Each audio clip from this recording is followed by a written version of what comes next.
E se o seu destino nunca foi realmente seu? E se tudo o que te disseram sobre quem você deveria ser fosse uma mentira? Esta é a história de Amara, uma princesa africana que desafiou as estrelas, enfrentou guardiões místicos e descobriu uma verdade que mudaria seu reino para sempre. Mas antes de começarmos essa jornada épica, me conta, de qual cidade você está assistindo? Escreve aí nos comentários. E se você ama histórias africanas cheias de magia, coragem e reviravoltas, inscreve-se no canal e ativa o sininho para não perder nenhuma aventura. Agora sim, vamos descobrir o que estava escrito nas estrelas. Nas terras férteis ao sul do grande deserto, onde o rio Zambeze serpenteia entre montanhas cobertas de baobás milenares, erguia-se o próspero reino de Aduni. Era um lugar abençoado pelos deuses, onde a terra vermelha produzia colheitas abundantes e o povo vivia em harmonia com a natureza. As aldeias se espalhavam como estrelas terrestres, conectadas por caminhos de terra batida que testemunhavam o vai e vem dos comerciantes com suas mercadorias coloridas. No coração deste reino, sobre uma colina que tocava as nuvens, ficava o Palácio Real. Suas paredes eram feitas de pedra e barro vermelho, decoradas com pinturas que contavam a história do povo desde os tempos ancestrais. Os telhados de palha dourada brilhavam sob o sol africano como se fossem feitos de ouro puro. Ali vivia a princesa Amara, filha única do rei Obazi e da rainha Zuri, que havia partido para o mundo dos espíritos quando a menina tinha apenas 5 anos. Amara crescerá sob os olhos atentos de seu pai e de toda a corte, mas sempre foi diferente das outras princesas. Enquanto as filhas dos nobres aprendiam a bordar, tecer e preparar ungüentos perfumados, ela preferia treinar com os guerreiros no pátio do palácio. Seu corpo era ágil como o de uma gazela, e seus movimentos com a lança eram precisos como os de um leopardo caçando. Os anciãos balançavam a cabeça, preocupados, mas o rei Obazi via na filha o mesmo espírito indomável que havia feito sua esposa ser amada por todo o reino. Aos 18 anos, Amara era reconhecida como a melhor lutadora entre todos os jovens de Aduni. Sua pele escura brilhava como ébano polido, e seus olhos amendoados guardavam a determinação de 1000 tempestades. Usava tranças decoradas com contas de marfim e âmbar, símbolos de sua linhagem real, mas recusava-se a usar as pesadas joias cerimoniais que outras princesas exibiam orgulhosamente. Preferia a liberdade de movimento à ostentação, o que causava sussurros entre as mulheres da corte. Uma noite, quando a lua cheia iluminava o reino como um segundo sol prateado, o rei Obazi convocou sua filha ao salão do trono. O ambiente estava repleto de anciãos com seus cajados de marfim, sacerdotes com suas máscaras cerimoniais e conselheiros com seus mantos coloridos. O ar estava pesado com o aroma de incenso de mirra, e as tochas nas paredes criavam sombras dançantes que pareciam ganhar vida própria. Amara entrou com passos firmes, sua lança cerimonial na mão, a cabeça erguida com dignidade. Minha filha, começou o rei Obazi, sua voz profunda ecoando pelas paredes de pedra. Chegou o momento de cumprir seu destino. As estrelas falaram através dos nossos sacerdotes, e revelaram que você deve se casar com o príncipe Jabari do reino vizinho de Katanga. Esta união trará paz duradoura entre nossos povos e fortalecerá nossas terras contra as ameaças que vêm do norte. Amara sentiu seu coração apertar no peito. Ela conhecia Jabari, um homem vaidoso e cruel que tratava as mulheres como propriedade e os servos como animais. O silêncio que se seguiu era tão denso que podia ser cortado com uma faca. Todos aguardavam a resposta da princesa, alguns com expectativa, outros com apreensão. Amara olhou para seu pai, para os anciãos, para os sacerdotes. Viu em seus rostos a certeza de que aquilo era o melhor para o reino. Mas em seu coração, uma voz sussurrava que as estrelas não podiam ser tão cruéis a ponto de escrever tal destino para ela. Pai, disse ela finalmente, sua voz firme mas respeitosa, peço permissão para falar com os deuses antes de aceitar este destino. Conceda-me 7 dias para buscar a verdade nas estrelas. O rei hesitou. Era um pedido incomum, mas não havia nada na tradição que o proibisse. Além disso, ele conhecia o coração teimoso de sua filha, ela era como a esposa que ele tanto amara. 7 dias você terá, minha filha. Mas saiba que o príncipe Jabari chegará na próxima lua cheia para celebrar o noivado. Que os ancestrais guiem seus passos. Amara inclinou-se respeitosamente e saiu do salão, sentindo o peso de dezenas de olhares sobre suas costas. Ela sabia que havia desafiado não apenas seu pai, mas toda a estrutura de poder que governava a Dunia há gerações. Ao amanhecer do dia seguinte, enquanto o sol pintava o céu com tons de laranja e vermelho como se a própria savana estivesse em chamas, Amara preparou-se para a jornada. Vestiu uma túnica simples de algodão índigo, amarrou suas tranças em um coque alto e pegou apenas o essencial, sua lança, um odre de água, algumas frutas secas e um amuleto que pertencera à sua mãe, uma pequena estrela de prata que sempre brilhava, mesmo na escuridão mais profunda. Seu destino era a Montanha dos Espíritos, um lugar sagrado onde, segundo as lendas, era possível falar diretamente com os deuses ancestrais. A Montanha dos Espíritos ficava a 3 dias de caminhada do palácio, através de terras selvagens onde poucos se aventuravam. Dizia-se que o caminho era guardado por espíritos e criaturas místicas que testavam o coração de quem ousava buscar a sabedoria divina. Mas Amara não conhecia o medo. Ela havia caçado leões na savana com os guerreiros, havia navegado pelos rápidos traiçoeiros do rio durante as cheias, havia enfrentado tempestades que arrancavam árvores centenárias pela raiz. Uma montanha, por mais sagrada que fosse, não a intimidaria. Atravessou primeiro os campos cultivados que cercavam o palácio, onde os camponeses já trabalhavam sob o sol nascente. Eles paravam para saudá-la, erguendo suas enxadas em reverência. Amara respondia com acenos calorosos, ela conhecia muitos deles pelo nome, diferente de outros nobres que mal notavam a existência do povo simples. Para além dos campos, começava a savana, um mar dourado de capim alto que ondulava com o vento como as águas do oceano que ela apenas ouvirá em histórias. O primeiro dia de viagem foi tranquilo. Amara caminhava com passo firme, seus pés descalços acostumados com a terra quente. Ao meio-dia, descansou à sombra de um baobá gigantesco, bebendo água fresca e mastigando frutas secas de tamarindo. Observou uma família de elefantes ao longe, movendo-se majestosamente em direção a um poço de água. Um bando de pássaros tecelões construía ninhos elaborados nos galhos acima dela, seus cantos enchendo o ar com melodia. Por um momento, Amara permitiu-se esquecer seus problemas e simplesmente existir naquele momento de paz. Mas quando o sol começou a descer, tingindo o céu de púrpura e dourado, algo mudou. O ar ficou mais denso, carregado de uma energia estranha. Os sons da savana silenciaram gradualmente, nem o canto dos pássaros, nem o zunido dos insetos podiam ser ouvidos. Era como se a própria natureza prendesse a respiração. Amara apertou o punho em torno de sua lança, seus sentidos aguçados em alerta máximo. Ela havia aprendido com os caçadores mais velhos que quando a savana fica silenciosa, é porque algo perigoso está próximo. Foi então que ela viu uma figura emergindo da alta grama dourada. Não era um animal, mas também não parecia completamente humana. Era uma mulher, ou tinha a forma de uma, mas sua pele brilhava com um tom azulado sob a luz do crepúsculo, e seus olhos eram completamente brancos, sem pupilas. Vestia roupas feitas de folhas e cipós que pareciam vivos, movendo-se levemente como se respirassem. Seus cabelos eram longos e brancos como a neve das montanhas distantes, entrelaçados com flores que Amara nunca havia visto antes, pétalas que brilhavam suavemente na penumbra crescente. Princesa Amara, disse a criatura, sua voz soando como o sussurro do vento através das folhas e o murmúrio de água corrente ao mesmo tempo.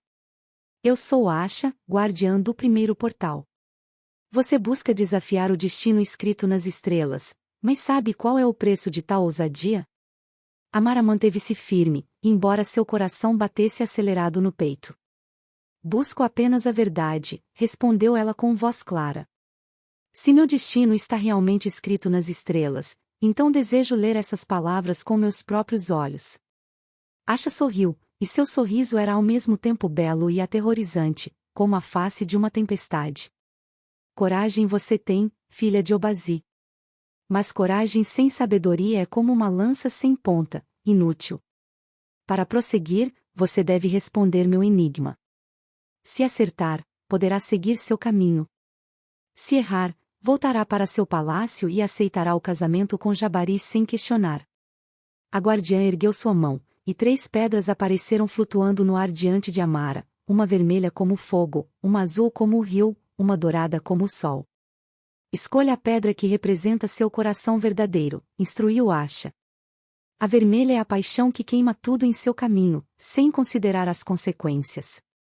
A azul é a razão que flui tranquila, adaptando-se a todos os obstáculos. A dourada é a luz que ilumina o caminho dos outros, mesmo que isso signifique sacrificar sua própria jornada. Escolha sabiamente, pois cada pedra levará você a um destino diferente. Amara olhou para as 3 pedras flutuantes, sentindo o peso da decisão sobre seus ombros. Esta escolha definiria não apenas sua jornada, mas quem ela realmente era em seu âmago mais profundo. Amara ficou em silêncio por longos momentos, observando as 3 pedras que giravam lentamente no ar diante dela. A luz do crepúsculo dançava em suas superfícies, criando padrões hipnóticos que pareciam contar histórias antigas. A pedra vermelha pulsava como um coração vivo, emanando calor que ela podia sentir mesmo à distância. Era tentador, representava a liberdade absoluta de seguir seus desejos sem se preocupar com as expectativas dos outros. Mas Amara havia visto onde a paixão desenfreada levava: guerreiros imprudentes que morriam em batalhas desnecessárias, governantes que arruinavam reinos por orgulho. A pedra azul era diferente. Ela fluía suavemente no ar, deixando rastros de névoa fria. Representava a lógica, a capacidade de se adaptar e sobreviver. Era a escolha segura, a que garantiria que ela navegasse pelas águas turbulentas da política e do poder sem naufragar. Mas Amara pensou em seu pai, que sempre escolhera a razão sobre a emoção desde que sua mãe morrera. Ele havia se tornado um governante respeitado, mas também um homem distante, incapaz de demonstrar afeto mesmo para sua única filha. Era isso que ela queria se tornar? A pedra dourada era a mais enigmática. Brilhava com luz própria, constante e reconfortante, mas não chamava atenção para si mesma da forma exuberante como a vermelha. Era a escolha do sacrifício, de colocar as necessidades dos outros acima das próprias. Muitos diriam que era a escolha nobre, a escolha de uma verdadeira líder. Mas Amara questionava se sacrificar a própria felicidade em nome do dever era realmente sabedoria ou apenas covardia disfarçada de virtude. Sua mãe havia sido assim, sempre cuidando dos outros, até que sua saúde foi consumida e ela partiu muito jovem. O tempo escorre como areia na ampulheta, princesa, advertiu Asha, sua voz ecoando estranhamente na savana silenciosa. A noite se aproxima, e com ela vêm criaturas menos pacientes que eu. Escolha agora, ou a escolha será feita por você. Amara fechou os olhos, respirando profundamente. Sentiu o cheiro da terra seca, da grama, da vida selvagem que a cercava. Ouviu o batimento de seu próprio coração, firme e constante. E então, compreendeu. Ela abriu os olhos e estendeu a mão, mas não para pegar nenhuma das 3 pedras flutuantes. Em vez disso, colocou a mão sobre seu próprio peito, sobre o amuleto de estrela prateada que pertencera à sua mãe. Nenhuma dessas pedras representa meu coração verdadeiro, declarou ela com voz firme. Porque um coração verdadeiro não é apenas uma coisa, é todas elas em equilíbrio. A paixão sem sabedoria é destrutiva, mas a sabedoria sem paixão é fria. O sacrifício sem amor próprio nos consome, mas o amor próprio sem compaixão nos isola. Asha ficou imóvel por um momento que pareceu se estender por uma eternidade. Então, surpreendentemente, ela começou a rir, não uma risada de zombaria, mas de genuína alegria. As 3 pedras explodiram em luz, transformando-se em partículas luminosas que dançaram no ar antes de se fundirem em uma única pedra que tinha cores de todas as 3, vermelha, azul e dourada, constantemente mudando e se misturando. Sabe além de seus anos, filha de Aduni, disse Asha, sua forma começando a se dissolver como névoa sob o sol. Você compreendeu que a verdadeira força não está em escolher um caminho, mas em honrar a complexidade de quem você é. Mas responda-me isto, continuou a guardiã enquanto sua forma se tornava cada vez mais translúcida. Se você não escolhe apenas um aspecto de si mesma, como pode ter certeza de tomar a decisão certa? Como sabe que não está apenas fugindo da responsabilidade da escolha? Amara sorriu, e naquele sorriso havia algo de sua mãe, algo de seu pai, e algo que era unicamente seu. Não sei se tomarei sempre a decisão certa, admitiu ela. Mas sei que as decisões tomadas com o coração inteiro, considerando todos os aspectos de quem somos, são as únicas que podemos realmente chamar de nossas. Asha desapareceu completamente, mas sua voz ainda ecoou no vento. O primeiro portal está aberto. Siga a trilha das estrelas cadentes. E então Amara viu, acima dela, o céu noturno havia se enchido de estrelas, mais brilhantes e numerosas do que ela jamais havia visto. E entre elas, um rastro de luz que apontava em direção às montanhas distantes, como se os próprios deuses estivessem traçando seu caminho. Ela ajustou sua lança no ombro e seguiu em frente, sabendo que aquilo era apenas o começo de sua verdadeira jornada. A noite seria longa, e muitos desafios ainda a aguardavam. Amara caminhou a noite inteira, guiada pelas estrelas cadentes que pareciam se mover especificamente para iluminar seu caminho. A savana noturna era um lugar diferente, sons misteriosos ecoavam na escuridão, olhos brilhantes observavam dos arbustos, mas nada a atacou. Era como se alguma força invisível a protegesse, mantendo os predadores à distância. Quando o sol finalmente nasceu, pintando o horizonte com cores vibrantes, ela se encontrou na entrada de um vale profundo que não constava em nenhum mapa que ela conhecesse. O Vale das Memórias, como ela logo descobriria, era um lugar onde o tempo funcionava de maneira diferente. As árvores que cresciam ali eram antigas além da compreensão, com troncos tão largos que 10 homens não conseguiriam abraçá-los juntos. Suas folhas eram prateadas e sussurravam constantemente, mesmo quando não havia vento, como se contassem segredos aos ouvidos atentos. Um rio de águas cristalinas cortava o centro do vale, e Amara podia jurar que via imagens se movendo sob sua superfície, não reflexos, mas cenas de tempos passados. Ela desceu cuidadosamente pela encosta íngreme, usando sua lança como apoio. O ar no vale era diferente, mais denso, carregado de uma energia que fazia sua pele formigar. Quando finalmente alcançou o fundo, aproximou-se do rio e ajoelhou-se para beber. A água era a mais pura que já provara, fria e revigorante como a primeira chuva após meses de seca. Mas quando olhou para sua superfície, não viu seu próprio reflexo. Em vez disso, viu sua mãe. Zuri estava ali, na água, tão vívida e real que Amara estendeu a mão instintivamente para tocá-la, fazendo a imagem ondular e distorcer. Mas rapidamente a imagem se reformou, e Amara viu sua mãe não como a lembrava de sua infância, mas como ela devia ter sido aos 18 anos, exatamente a idade que Amara tinha agora. A semelhança era impressionante. Zuri usava um vestido simples e carregava um cesto de ervas, caminhando por uma trilha na floresta. Ela estava cantando baixinho, uma canção que Amara reconheceu, era a mesma que sua mãe cantava para fazê-la dormir quando era pequena. O que você está me mostrando? Amara sussurrou para a água, para o vale, para os deuses que certamente estavam orquestrando aquilo. Como resposta, a cena na água mudou. Agora ela via sua mãe um pouco mais velha, sentada sob uma árvore com um homem jovem, seu pai, Obazi, antes dele se tornar rei. Eles estavam rindo juntos, suas cabeças próximas, os olhos brilhando com amor jovem e descomplicado. Era uma versão de seus pais que Amara nunca conhecera, alegres, livres, sem o peso da responsabilidade real sobre os ombros. A cena mudou novamente. Agora Zuri estava no palácio, claramente grávida, olhando pela janela com uma expressão de profunda tristeza. Seu pai entrava no quarto, já usando a coroa real, já carregando o peso da liderança. Eles conversavam, mas Amara não podia ouvir as palavras. Podia apenas ver os gestos, Zuri apontando para seu ventre crescido, Obazi balançando a cabeça com firmeza, negando algo. A discussão continuava, e Amara via lágrimas escorrendo pelo rosto de sua mãe. O que quer que ela estivesse pedindo, seu pai havia recusado. Mais cenas se desenrolaram, como páginas de um livro que Amara nunca soubera existir. Viu sua mãe sendo impedida de sair do palácio, de visitar as aldeias como costumava fazer. Viu-a sendo forçada a usar joias pesadas e vestidos elaborados que claramente a desconfortavam. Viu o brilho em seus olhos se apagando gradualmente ao longo dos anos, substituído por uma resignação melancólica.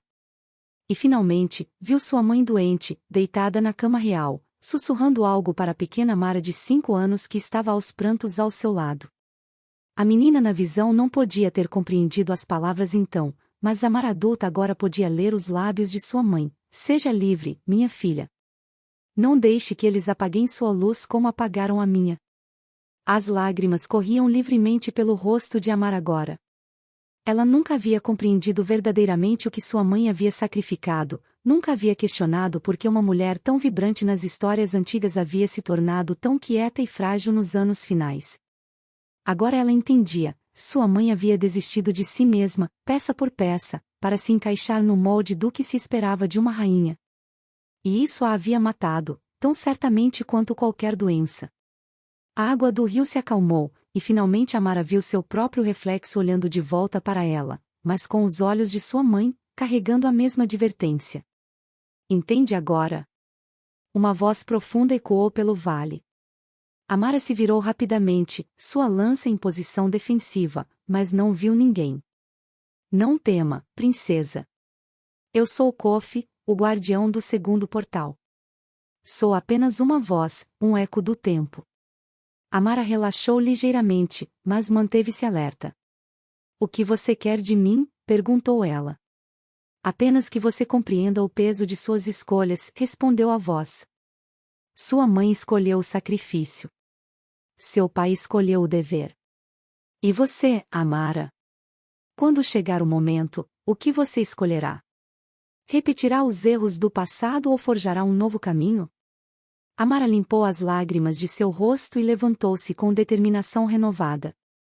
Escolherei honrar a memória de minha mãe não repetindo seus erros. Ela me pediu para ser livre, e eu serei, mas não de forma egoísta. Serei livre para ser quem realmente sou, e usarei essa liberdade para servir meu povo da minha maneira, não da maneira que outros esperam. A voz de Kofi pareceu sorrir, se é que uma voz pode fazer isso. Então o segundo portal se abre para você. Siga em frente, princesa destemida. A montanha dos espíritos aguarda. O caminho para fora do Vale das Memórias levou Amara por uma trilha estreita que subia abruptamente pela face de um penhasco. Era uma escalada traiçoeira, com pedras soltas que cediam sob seus pés e raízes expostas que serviam como apoio precário. Mas após as revelações emocionais sobre sua mãe, o desafio físico era quase bem-vindo, dava a ela algo concreto no qual focar, uma forma de canalizar a turbulência de sentimentos que ainda agitavam seu coração como um rio em cheia. Quando finalmente alcançou o topo, o sol estava se pondo novamente, marcando o fim de seu segundo dia de jornada. Diante dela erguia-se a montanha dos espíritos propriamente dita, uma formação majestosa de rocha negra que parecia perfurar o próprio céu. Névoa se enroscava em torno de seu pico como serpentes prateadas, e ocasionalmente Amara via flashes de luz que não eram relâmpagos, mas algo mais místico. Era impossível não sentir uma mistura de reverência e apreensão diante de tamanha grandiosidade. Na base da montanha, ela encontrou uma caverna. Sua entrada era ampla, decorada com pinturas antigas que retratavam figuras humanas e divindades em cenas de rituais. Tochas acendiam-se magicamente à medida que ela se aproximava, revelando um túnel que penetrava profundamente na rocha. Amara hesitou apenas por um momento antes de entrar. Não havia outro caminho, a montanha era impossível de escalar por fora, suas paredes lisas e íngremes demais até mesmo para os melhores alpinistas de Aduni. Se ela queria chegar ao topo, teria que atravessar o coração da montanha. O túnel descia em espirais, como se ela estivesse descendo para as entranhas da própria terra. O ar ficava cada vez mais úmido e frio, e Amara podia ouvir gotas de água pingando em algum lugar na escuridão além do alcance da luz das tochas.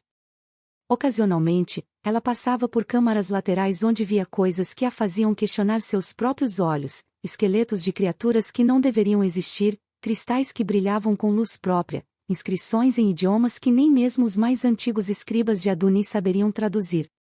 Então, sem aviso, as tochas se apagaram todas de uma vez, mergulhando-a em uma escuridão absoluta. Era uma escuridão diferente de qualquer outra que Amara já havia experimentado, tão densa que parecia ter peso físico, pressionando contra ela de todos os lados. Ela segurou sua lança com mais força, tentando controlar a respiração acelerada que ameaçava se transformar em pânico. Não tenho medo do escuro, disse ela em voz alta, mais para si mesma do que para qualquer ouvinte. Mas sua voz soou pequena e frágil naquela vastidão negra. Não? Uma voz respondeu, e desta vez não vinha de uma única direção, mas de toda parte ao mesmo tempo. Era uma voz que Amara conhecia bem, era sua própria voz, mais distorcida, mais fria. Então do que você tem medo, Amara de Aduni? E subitamente a escuridão não estava mais vazia. Imagens começaram a se formar ao seu redor, imagens nascidas de seus piores pesadelos e medos mais profundos, aqueles que ela nunca admitia nem para si mesma durante o dia.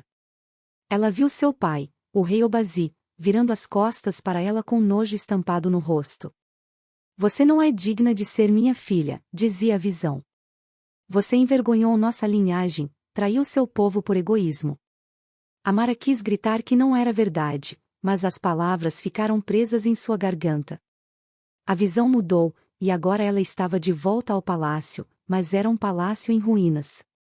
O povo de Aduni estava acorrentado, trabalhando como escravos para soldados estrangeiros. Isto é o que aconteceu porque você recusou se casar com Jabari, sussurrou sua própria voz. Sem a aliança, o reino caiu. Milhares morreram por causa de sua teimosia. Outra visão surgiu, ela mesma, mais velha, sozinha em um quarto vazio. Sem família, sem amigos, sem propósito. Havia conseguido sua liberdade, mas ao custo de tudo que dava significado à vida. Era uma existência oca, uma vitória vazia que sabia amarga na língua. É isto que você quer? Zombou a voz. Morrer sozinha, tendo negado tudo que poderia ter te dado felicidade, tudo em nome de um orgulho tolo? As imagens continuavam vindo, cada uma mais perturbadora que a anterior, ela matando acidentalmente um inocente com sua lança, ela falhando em proteger uma criança de um predador, ela vendo sua própria morte violenta e solitária. Amara caiu de joelhos, sua lança caindo de suas mãos trêmulas. Os medos eram muito, muito reais. Ela podia senti-los consumindo-a por dentro, roendo sua determinação como cupins em madeira velha. Talvez todos estivessem certos. Talvez ela fosse realmente apenas uma jovem tola e egoísta, incapaz de ver além de seus próprios desejos mesquinhos. Talvez aceitar o casamento arranjado fosse realmente o caminho certo, não por ela, mas por todos aqueles que dependiam dela. Quem era ela para questionar a sabedoria dos anciãos, as leituras dos sacerdotes, os planos cuidadosos de seu pai? Mas então, na escuridão esmagadora, ela sentiu algo quente contra seu peito, o amuleto de sua mãe. A pequena estrela de prata estava brilhando, tênue mas constante, perfurando a escuridão como uma lança de luz. E com aquela luz veio uma memória, as últimas palavras de sua mãe que ela havia ouvido na visão do rio: não deixe que eles apaguem sua luz. Amara percebeu então que os medos que a assaltavam eram reais, sim, mas eram apenas possibilidades, não certezas. E viver com medo das piores possibilidades não era realmente viver, era apenas uma forma lenta de morrer, exatamente como sua mãe havia feito. Eu tenho medo, disse ela para a escuridão, sua voz ganhando força gradualmente. Tenho medo de decepcionar as pessoas que amo. Tenho medo de tomar a decisão errada.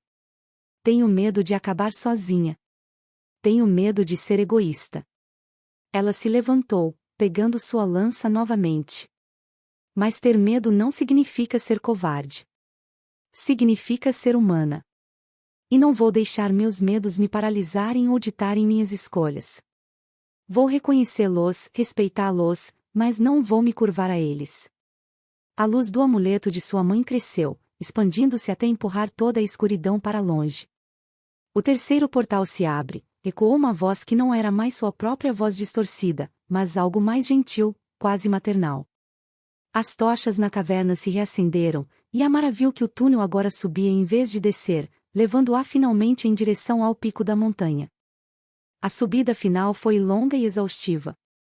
Amara sentiu cada músculo de seu corpo protestar enquanto ela escalava os degraus de pedra que pareciam não ter fim. Suas pernas tremiam de cansaço, sua respiração vinha em rajadas curtas e irregulares, e seus lábios estavam rachados pela sede, seu odre de água havia se esvaziado há horas. Mas ela continuou, passo após passo, apoiando-se em sua lança quando necessário, recusando-se a parar. Havia chegado longe demais para desistir agora, quando a resposta que buscava estava tão próxima. Quando finalmente emergiu da boca da caverna no topo da montanha, a visão roubou-lhe o fôlego restante. Estava em um planalto circular de pedra negra polida, tão lisa que refletia o céu como um espelho. E que céu! Estava além do crepúsculo agora, a noite havia caído completamente, mas aqui, no topo da montanha dos espíritos, as estrelas não eram meros pontos de luz distantes. Elas eram enormes, brilhantes, pulsantes, tão próximas que Amara sentiu que se estendesse a mão, poderia tocá-las. Constelações que ela conhecia desde criança pareciam totalmente diferentes aqui, revelando padrões e conexões que nunca havia percebido antes. No centro do planalto havia uma estrutura circular feita de pedras verticais, como os dentes de algum gigante ancestral. No meio dessa estrutura, um poço de água cristalina refletia as estrelas acima, criando a impressão de que o céu se estendia infinitamente tanto acima quanto abaixo. Amara aproximou-se lentamente, reverentemente.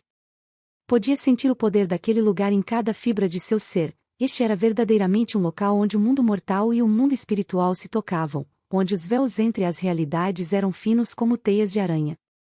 Bem-vinda, filha do destino, uma voz ressoou, e desta vez não vinha de uma direção específica, mas parecia emanar das próprias estrelas. Amara olhou para cima e viu algo impossível. As estrelas estavam se movendo, reorganizando-se, formando a figura de uma mulher gigantesca cujo corpo era feito de luz estelar. Era a mais bela e aterrorizante coisa que Amara já havia visto, uma divindade que transcendia qualquer representação que os artistas do palácio haviam tentado criar. Eu sou Iemoja, mãe das estrelas, guardiã dos destinos, tecelando o fio da vida. Amara se curvou profundamente, mas não por medo, por respeito genuíno diante de algo tão magnificamente além de sua compreensão. Grande Iemoja, disse ela, sua voz firme apesar do cansaço que penetrava até seus ossos. Venho buscar a verdade sobre meu destino. Os sacerdotes de meu reino dizem que as estrelas ordenam que eu me case com o príncipe Jabari de Katanga, um homem cruel que vejo como uma ameaça não apenas à minha felicidade, mas ao bem-estar de qualquer um sob seu poder. Mas se este é verdadeiramente o destino que você escreveu para mim, então peço que me explique por quê. A deusa estelar ficou em silêncio por um longo momento, e Amara tinha a impressão de estar sendo estudada, avaliada de formas que iam além do físico. Finalmente, Iemoja falou, e havia algo parecido com tristeza em sua voz cósmica. Criança, aproxime-se do poço e olhe em suas águas. Veja o que os sacerdotes viram quando leram as estrelas para seu pai. Amara obedeceu, ajoelhando-se na beira do poço. Quando olhou para a água, viu não seu reflexo, mas uma visão. Via os sacerdotes em seu templo, realizando o ritual de leitura das estrelas. Mas o que ela viu a encheu de horror. Os sacerdotes não estavam em transe divino, interpretando mensagens dos deuses. Em vez disso, estavam em reunião secreta com mensageiros do príncipe Jabari. Ouro mudava de mãos, muito ouro. Os sacerdotes concordavam com a cabeça, rindo, bebendo vinho caro. Diremos ao rei que é vontade dos deuses, dizia o sacerdote principal. Ele é devoto, nunca questionará. E quando sua filha se casar com Jabari, você terá acesso às ricas minas de cobre de Katanga que tanto deseja. Amara recuou do poço como se a água queimasse. A revelação a atingiu como um golpe físico. Então, não era destino algum. Era apenas ganância? Corrupção. Sua voz tremeu de raiva e descrença. Meu pai, ele confia nos sacerdotes completamente. Ele nunca saberia que estava sendo manipulado. Todas as suas dúvidas, todos os medos que a haviam assaltado na caverna sobre estar fazendo a coisa errada, tudo era baseado em uma mentira. Ela não estava desafiando a vontade dos deuses. Estava desafiando a ganância de homens corruptos. Agora você compreende, disse Iemoja, sua forma estelar pulsando suavemente. O destino, criança, não é algo escrito em pedra imutável. Não sou tirana que força os mortais a seguir caminhos contra sua vontade. Vocês, humanos, adoram me culpar por suas próprias escolhas, adoram dizer a era destino a quando algo dá errado, como se isso os absolvesse de responsabilidade. Mas a verdade é mais complexa e mais bela. A deusa estendeu suas mãos estelares, e imagens começaram a se formar no ar ao redor de Amara. Existem 1000 caminhos à sua frente, continuou Iemoja. Cada escolha que você faz cria um novo caminho, fecha outros. Alguns caminhos levam à felicidade, outros ao sofrimento. Alguns levam à grandeza, outros à ruína.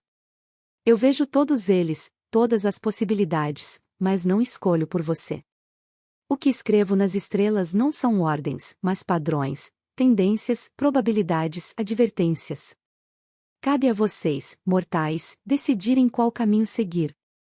As imagens mostravam versões diferentes de Amara. Em uma ela se casava com Jabari e vivia infeliz, mas seu reino prosperava materialmente. Em outra ela recusava e seu reino entrava em guerra. Em outra ainda, ela encontrava uma terceira via que ninguém havia considerado. Então o que devo fazer? Perguntou Amara, sentindo-se subitamente pequena e perdida diante de tantas possibilidades. Como escolho o caminho certo quando não posso ver o futuro como você? Iemoja se ajoelhou, e mesmo ajoelhada sua forma estelar era imensa, preenchendo metade do céu.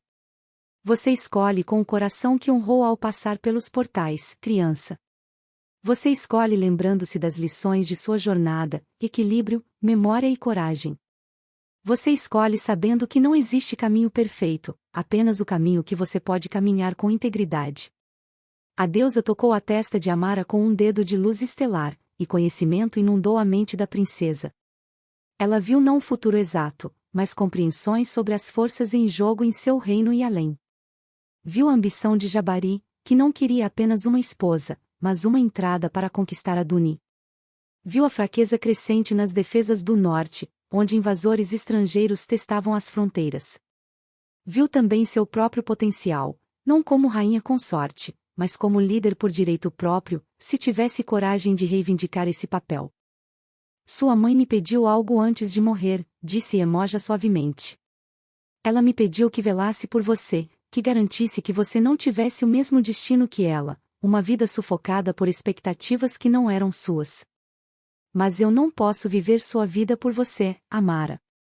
Posso apenas lhe mostrar a verdade e deixar você decidir o que fazer com ela. Agora você sabe que não há vontade divina forçando-a a este casamento. Mas também sabe que recusar terá consequências.